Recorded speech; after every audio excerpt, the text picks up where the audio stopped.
Hi friends, welcome to my channel.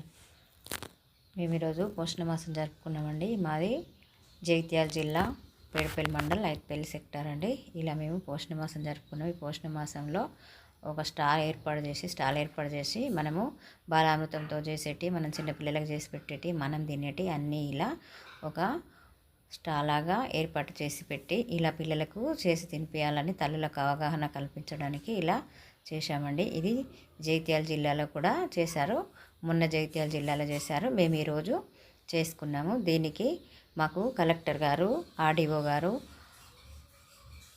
మరియు మా DWO sir గారు, సిడిపిఓ సూపర్వైజర్ గారు అందరూ ఈ ప్రోగ్రాంకు మాకు హాజరయ్యారు. ఇలా ఫ్రీ స్కూలు మెటీరియల్స్ కూడా మేము ఇక్కడ ఒక ప్రదర్శన పెట్టామండి. మాకు కొత్తగా వచ్చిన కిట్లో ఉన్నటువంటి పోస్టర్లు, ఏబిసిడీలు, శరీర అవయవాలు, పిల్లలకు నేర్పే రీతులు, ఆ విధంగా మాకు ఈ కథల బుక్కులు ఇవన్నీ కూడా మాకు వచ్చాయి. దీనిలో ఇవన్నీ మేము పిల్లలకు నేర్పించేటి అన్ని కలర్స్ ఇలా పెట్టాము ఈసీసీడీ లాగా.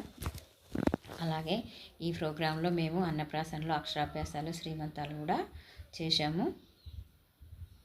పిల్లలకు 5 సంవత్సరాల లోపే మెదడు చురుకుదనంగా పెరుగుతుంది కాబట్టి పిల్లలకు మనము పోషణ అనేది సరి అయిన టైంలో సరి అయిన పద్ధతిలో అందిస్తే వాళ్ళకు మెదడు చురుకుగా పెరిగి వాళ్ళు పెరిగిన తర్వాత కూడా విద్యా బోధన కానీ వాళ్ళ శారీరకంగా కానీ మానసికంగా కానీ చాలా అభివృద్ధి చెందుతుందండి. ఈ ప్రోగ్రాం చేసే పద్ధతి ఇలా ఆకుకూరలు, పండ్లు, పాలు, గుడ్డు పిల్లలకు 5 సంవత్సరాల లోపు కంపల్సరీ ఇవ్వాలండి. పిల్లలకి కాదు, మనం కూడా చేసుకోవాలండి. ఇలా మాకు కలెక్టరు జ్యోతి ప్రజ్వల చేసి ఈ ప్రోగ్రాంను ప్రారంభించారు. ఈ ప్రోగ్రాంను ప్రారంభించిన తర్వాత మా పోషణ మాసం గురించి కలెక్టర్ గారు, ఆర్డీఓ గారు, అలాగే మా నరేష్ సార్ గారు, సూపర్వైజర్లు అందరూ మాట్లాడారండి. మాట్లాడి పిల్లలకు పిల్లలేదో మనం పని చేయనిస్తలేరని మనం టీవీ అలవాటు పడ్డలాగా పిల్లలకు కూడా ఏడుస్తున్నారని చెప్పి ఫోన్లు ఇవ్వకూడదు అన్న విషయం కూడా తల్లులకు కలెక్టర్ గారు సూచించారు.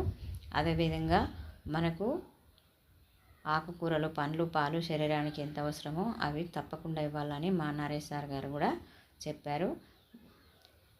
ఈ పిల్లలకు అన్నప్రాసన కలెక్టర్ గారు, ఆర్డీఓ గారు అందరు కలిసి అక్షరాభ్యాసం, అన్నప్రాసన చేశారు. ఈ పోషణ మాసంలో పిల్లలకు తగిన చర్యలు తీసుకోవాలని తల్లులకు అవగాహన కల్పిస్తూ మనము పిల్లలను అశ్రద్ధ చేయకుండా చూడాలని, పిల్లలను 5 సంవత్సరాల లోపల పిల్లలందరినీ అంగన్వాడీ సెంటర్లోకి పంపించాలని, ప్రైవేట్ స్కూళ్ళలో వేస్తే పిల్లలకు మెదడు ప్రెషర్ అవడంతో పిల్లలకు కూడా హార్ట్ అటాక్లో మెదడు మీద పడి మెదడు తట్టుకోలేకుండా ఉండి హార్ట్ అటాక్లు కూడా వచ్చే సూచనలు ఉన్నాయని చెప్పారు. పిల్లలకు ఒత్తిడికి లోనవుతారు. అదే మన ఫ్రీ స్కూల్లో అయితే మన అంగన్వాడీ సెంటర్లో ఆట పాట కథ రూపంలో వాళ్ళకు చెప్తారని, అందుకే పిల్లలను అంగన్వాడీ కేంద్రాలలో పంపించాలని మాకు సూచించారు అంగన్వాడీ టీచర్లకు. అలాగే మాకు తల్లులకు కూడా అవగాహన అనేది కల్పించారు. పోషణ అనేది మనము పిల్లలకు తింటలేరు అని తినకుండా పెట్టేది కాదు. ఆటతో పాటతో వాళ్ళకు సరి అయిన పరిసరాల ప్రాంతాల్లో వరకు వాళ్ళు తినేలాగా చేసి మనము పెట్టాలని, మన ఇష్టమైనదే కాకుండా పిల్లలకు ఇష్టమైన రీతిలో మనం వంట చేసి పెట్టాలని, ఆకుకూరలు ఎక్కువగా ఉండేటట్టు చూడాలని. అదే 3 సంవత్సరాల పిల్లలకైతే మనము ఎత్తులు, బరువులు అంగన్వాడీ సెంటర్లో ప్రతి నెల చూయించుకోవాలి. అదే ఫ్రీ స్కూల్ పిల్లలకు కూడా చూయించాలని. ఎత్తుకు తగ్గ బరువుకు తగ్గ ఎత్తు లేకపోయినా కూడా అంగన్వాడీ సెంటర్లలో అంగన్వాడీ టీచర్లు సూచించే ప్రకారం వాళ్ళ ప్రతి నెల ఎత్తు, బరువు చూయించుకొని వాళ్ళు ఇచ్చే ఆహార పదార్థాలు తీసుకోవాలని మా డిడబ్ల్యూఓ సార్ గారు కూడా తల్లులకు సూచించారు. శ్యామ్ మ్యామ్ పిల్లలకు వాళ్ళు ప్రతిరోజు సెంటర్కి వచ్చి వాళ్ళు చెప్పిన విధంగా ఆహారం తినిపించుకొని వెళ్ళాలని కూడా చెప్పారు. ఫ్రీ స్కూల్ పిల్లలకైతే స్కూల్లోనే ఎక్కువగా ఆహారం ఇస్తారని చెప్పారు. పిల్లలకు మునగాకు, పాలకూర, తోటకూర, అలాగే పచ్చడి కూర ఇవి అన్నిటివి చాలా ముఖ్యంగా పెట్టాలని, వాటిలో కాల్షియం ఎక్కువగా ఉంటుందని, పిల్లలకు ఈ చిన్నతనంలో అవి పెడితే బొక్కలకు బలహీనంగా లేకుండా ఉంటారని, మెదడు చురుగ్గా పనిచేస్తుందని చెప్పారు. అలాగే వాళ్ళు కొంచెం తినే వయసు వచ్చిన తర్వాత వాళ్ళకు పల్లీల ఉండలు, నువ్వుల ఉండలు ఇలా పల్లీలతో నువ్వులతో చేసినవి, బెల్లంతో చేసినవి ఎక్కువగా పెట్టాలి. దుకాణాలలో ఉండే చిరుధాన్యాలు చిరుతిళ్ళు పిల్లలకు అలవాటు చేయకూడదని, వాళ్ళు అనారోగ్యం పాలవుతారని.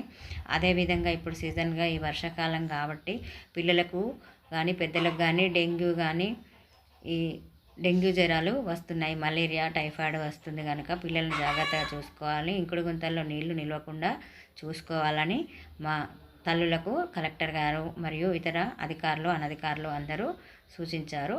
ఈ పోషణం అనేది ప్రతి ఒక్క మండల్లో అదే ప్రతి ఒక్క సెంటర్లో కూడా మేము ఈ నెలలో జరుపుకుంటాము. ఈ సెప్టెంబర్ నెలలో ఈడ వచ్చిన తల్లులకు ఇవి ఏ విధంగా ఉన్నాయో చూసి కలెక్టర్ గారు వాటిని చూసి పరిశీలించారు. పాలు ఏ విధంగా ఉన్నాయో కూడా వాళ్ళు పరిశీలించారు.